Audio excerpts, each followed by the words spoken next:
right, we're here in Spring Garden, Alabama, and Spring Garden High School's campus, and I'm going to let these two gentlemen introduce themselves.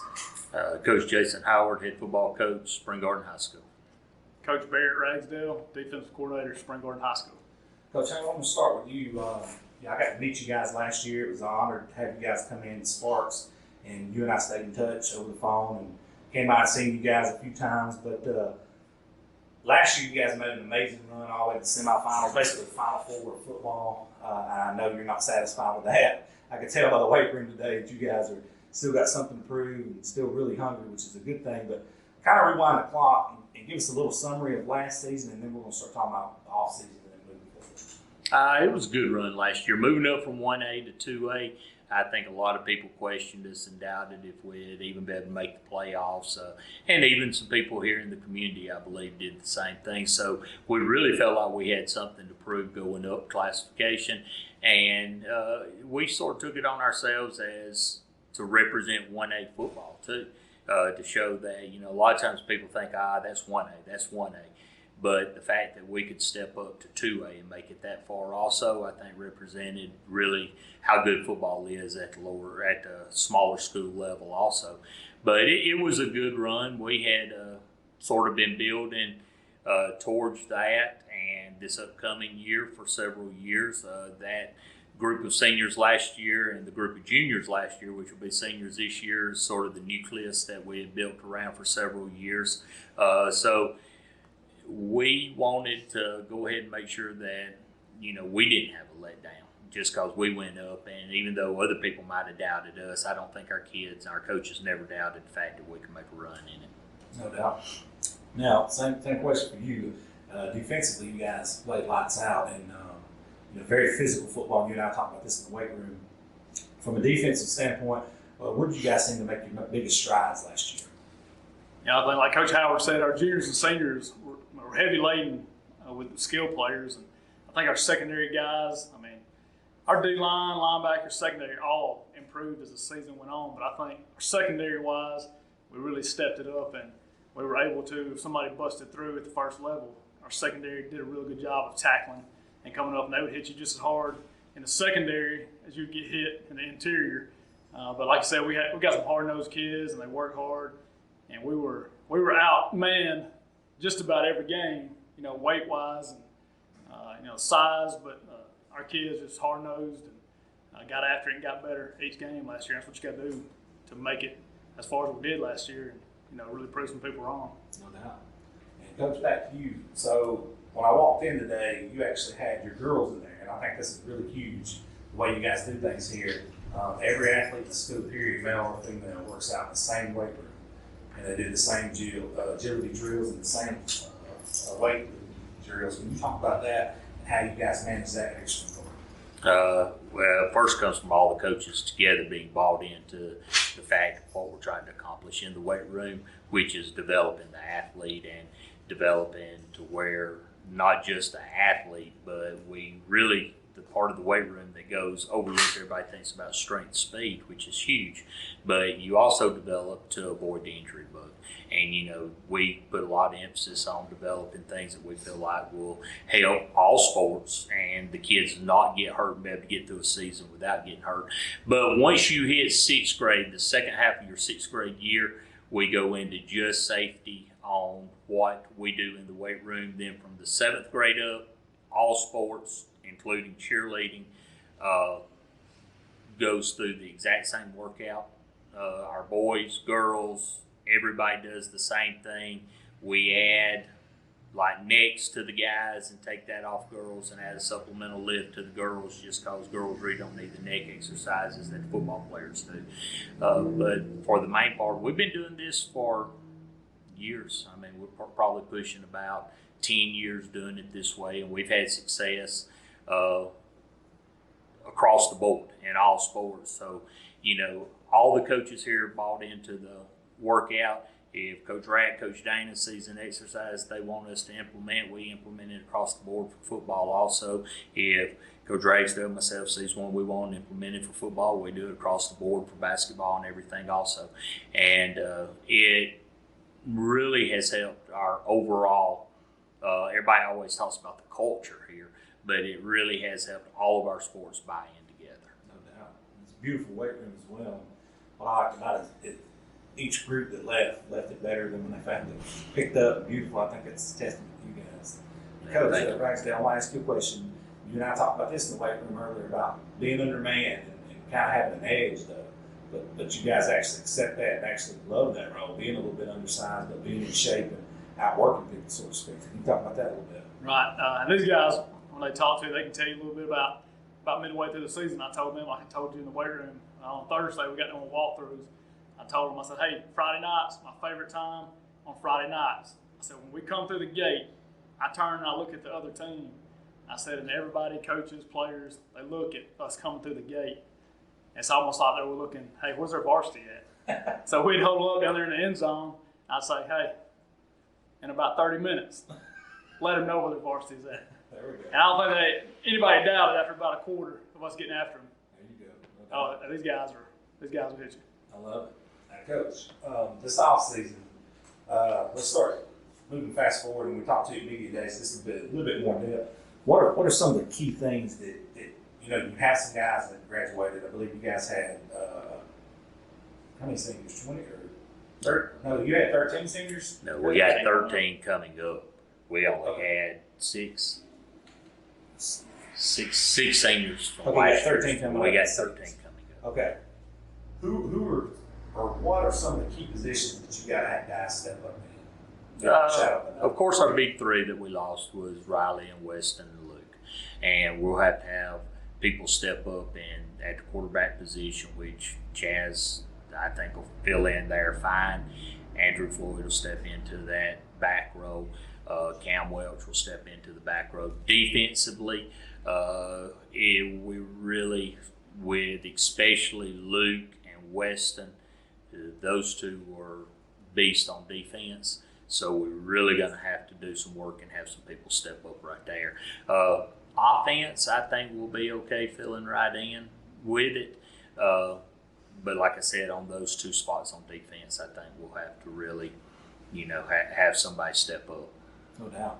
And losing guys like Weston and Luke defensively kind of makes your job a little bit tougher, I'm sure. But who are some of these guys that you can hang your hat on regardless? Well, last year I was telling you also that, hey, Weston coming off the edge, and you had Luke in the middle at Mike linebacker. You couldn't put two on both of them. So you either had a guy coming off the edge or, up the middle you had to count for. So that made it easier last year. But coming back this year, you got, interior guys. You got Cam Welch that's been playing some roles at defensive end where Weston was at. Cade Williams and Andrew Floyd at linebacker both have experience there. Landon Goins at the other defensive end. And then the interior guys, you got Andrew Bates and Jackson Rogers, Matthias Williams, Zach Kerr, looking Connor Edwards can roll. We got a lot of guys that can roll in the middle and give us some quality playing time at the interior guys. So, and the good thing is most of those guys that I just named are seniors, juniors or seniors. They've had playing experience, so they know they're going to have to step up to fill those roles. Got to do what we do. No doubt. Coach, offensively specifically, I know losing Riley quarterback is going to be a little bit of a change, and Weston was a very exciting player to watch, but offensively, it's kind of the same question. Who's some of the guys that that you have come back? You hang your hat on, and a couple, 2 or 3 that you've got to have step up. Well, Cooper at the receiver. That's a given. We return our entire offensive line. Now we may move some people around on our offensive line a little bit to get some different looks that we want, and we started playing with some formations at the end of the year last year that we'll start out hopefully being able to play with a little bit this year. But Andrew Floyd, Cam Welch having to step up in the backfield is going to be critical. The dynamics of our offense will change somewhat with Chaz going to quarterback. Riley was not a running quarterback. Chaz will be more of a dual threat type quarterback where we'll do some different things trying to get him to the edge on there. Larry Rogers, I think Larry has had a great offseason. Played scout team for us a lot last year. I think he will be able to come in and help us a little bit. I look for Connor Bates to be able to play a little bit. Andrew Bates, who is going to be a senior this year, we really need him to step up for us to be able to do what I'm wanting us to do offensively. We need for him to step up and be able to play on the offensive line a good bit for us on there. And like I said, other than that, we got most of them coming back. I think Gavin Cash is another one that didn't get on the field a lot last year, but he's going to be one of the biggest kids we've got in the program, and he's going to need to get on the field. Jacob Welch, Luke's little brother, and I say little brother, Jacob's 6'5". Going into the 9th grade, he's 6'5", 250. With that type of size, he needs to be able to get on the field. His is going to be more of a mentality type thing. He's just going to have to mature mentally to be able to get onto the field with it. But with his size and his strength, he needs to be able to get on there also. No doubt. Coach, I want you to talk about the Garden in general on Friday nights. For those who haven't been able to come out to a game here, what is that experience like? I guess it's community, close-knit family. Those would be some words that you could describe it. It's going to my 12th year here.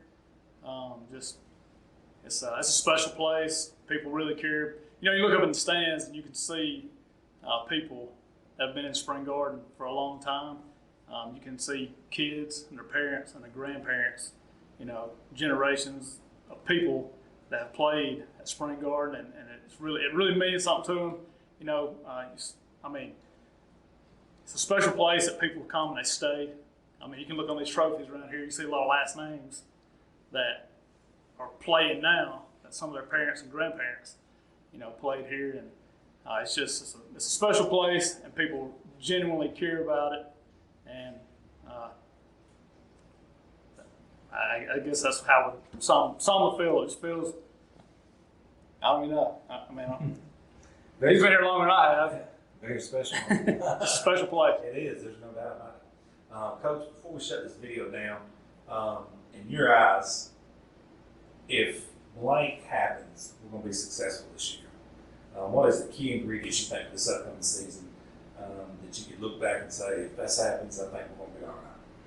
I think that maturity-wise, if we mature up to everybody matures into the role and develops into the role that we're wanting them, and then, like always, if you get through the season with no injuries, small school ball, people don't understand we don't have a number 2 and number 3 waiting to step right into a role if someone gets hurt. I think the success, especially from 3A down, is the fact that you can get through a season without getting any injuries, any major injuries. And we preach to our kids there's a difference in being injured and being hurt. And our kids play hurt. We have kids play injured. But, those primary ones, the past 3 years, whenever we've been able to make our run and everything, part of the fact is we've been healthy. And, that goes back to the weight room. That goes to our conditioning, because we probably hit during the week. We max out our hitting as much as the state will let us. That's just us. We're not go out there and helmet. And even on Thursday we're in shells. We're not a team that goes out there in a helmet. And we warm up in full pads. We play, and we're out there. We don't come in the gym hardly ever when it rains. If it's raining, you got to play in the rain. Then we're gonna be out there in the rain. Unless it's lightning, we're out there. If it's lightning, then a lot of times at Racedale has to jerk me and get me off the field, and then we go in for 30 minutes and come back out and finish it up. But that's just our mentality, and it has helped, through the years, because other teams came out when we played them on Friday night and it's raining. They're like, oh gosh, we don't even want to be out here, and our kids are out there jumping up, man, we love this. So that's just sort of the mentality we developed with it. That's an edge. I like it. It is. It's a lost art for him, man. I love to see. It's been so refreshing since Amateur started to see older school coaches, man. It's just, I enjoy it. Each time I get around, it just brings me back when I played sports in high school, because it's kind of, in my opinion, a lost art. I think it makes it for tougher men and women too as well. I was real upset when the state came in several years ago and actually restricted our practices and said, okay, you can only have this much contact. You got to do. That killed me, because there was years that if we played bad, had a bad week, Thursday was a full contact practice. That's awesome. And that was just, the kids knew it, they accepted it and stuff like that. And now that's, like I said, I was real upset with that fact, we have adjusted since that time. But we're going to max out every minute we can possibly max out hitting. And, we'll be in week 8, week 9, and we're still doing gauntlet stations around there. We got tackling station here. We got this over here. And he's done, ball, old, put your head on the ball type thing, wrap up. I mean, that's just and it's like I said, I think that part of it is a lost art. Those fundamentals that you lose a lot of times when you can't go out there and hit. And to me, it helps kids handle adversity. It does. Because it makes them mentally tougher, which in life, you find out real quick when you get in the real world, you're going to get hit. You're going to get hit, you're going to get hit a lot. That's right. Coach, I appreciate it. It's been a pleasure you guys sitting in, and thank you so much, and good luck this year. Okay, thank y'all. you. All right, we are back here at Spring Garden High School, and I'm going to let these young men introduce themselves at this time. Cooper Austin, senior wide receiver and defensive back. Andrew Floyd, senior running back and linebacker. Chaz Pope, senior quarterback and defensive back. Andrew Bates, senior, D-line. You play so much you don't know where you're at? Just kidding with me. All right, guys, I'm going to start with the obvious, something I love asking players because to me, I know it was a headache for coaches, but it really was annoying to players. How much different is it this season not having to do the typical protocol for COVID, being tested, having to clean as much, and wear a mask and all that? How much different does that look for you and been better for you this time around, Coach?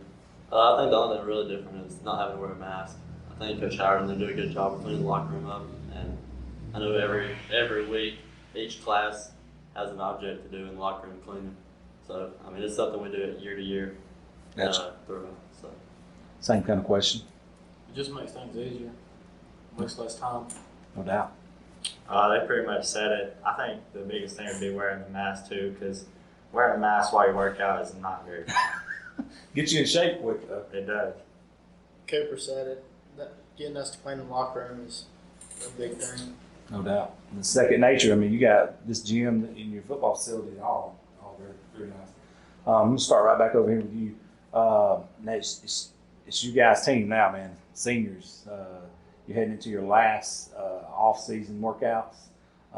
Did you ever think this day would honestly come, in your opinion? I knew it was going to come, but I didn't think it was going to be this quick. Right. No doubt. Like he said, I mean, I've always had older people tell us that you'll be seniors before you know it, but I really didn't think it was going to be here this quick either. Same. Yeah, it was quicker than I expected. I thought it'd be a lot longer. It just it starts flying by when you start playing. don't play. Hey, you know that was it Kenny Chestnut's Yeah. song? Yeah, he's telling the truth, man. Cooper, we'll start back here with you. Last year was a very special season for you guys. I mean, you basically made it to the Final Four in football. Very competitive team. I'm sure you learned a lot from those seniors, but what were some of the takeaways from last year that you know you guys are not going to take for granted and build on?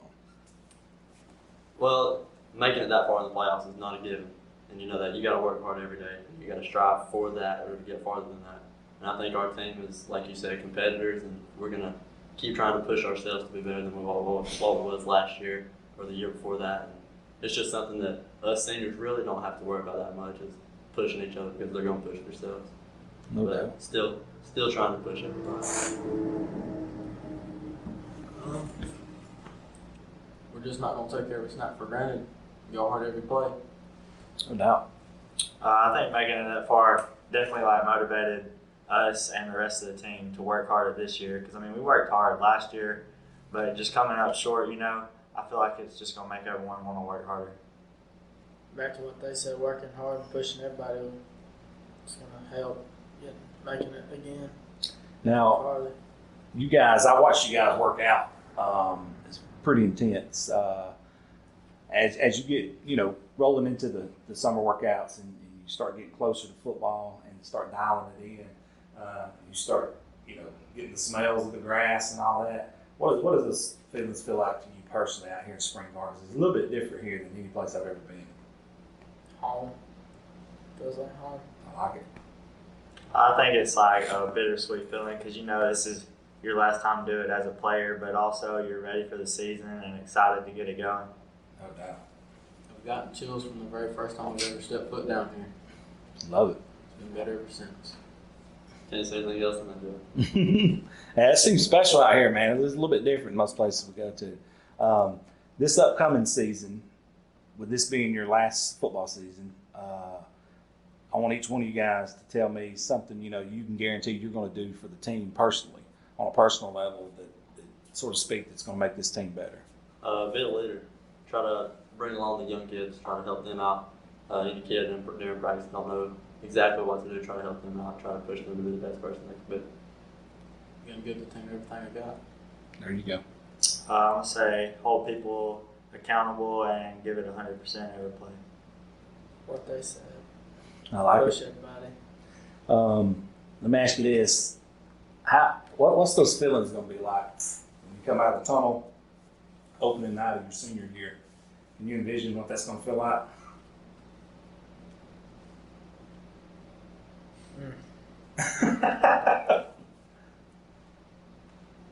I have a different feeling, man. This will be your last opening night ever. It's lost for words. Yeah. I'll probably be a little nervous, not gonna lie, but it'll get out once we get out there and start warming up. No doubt. I'm just gonna live in the moment. I like this guy. He's meat and potatoes, man. I like it. Like Drew said, whenever we get in that line to walk in front of the crowd with Hell's Bells playing, it's just the chills, that feeling that you get. There's unmatchable. All right. Well, guys, I appreciate you guys sitting in with us. Just want to touch in on with you guys and get your thoughts on this upcoming season and it being your senior years. A little bit of accountability that Coach can go back and say, hey, you said this in this video, so you better stick to it. Guys, appreciate you. You guys have a great day. Yes, sir.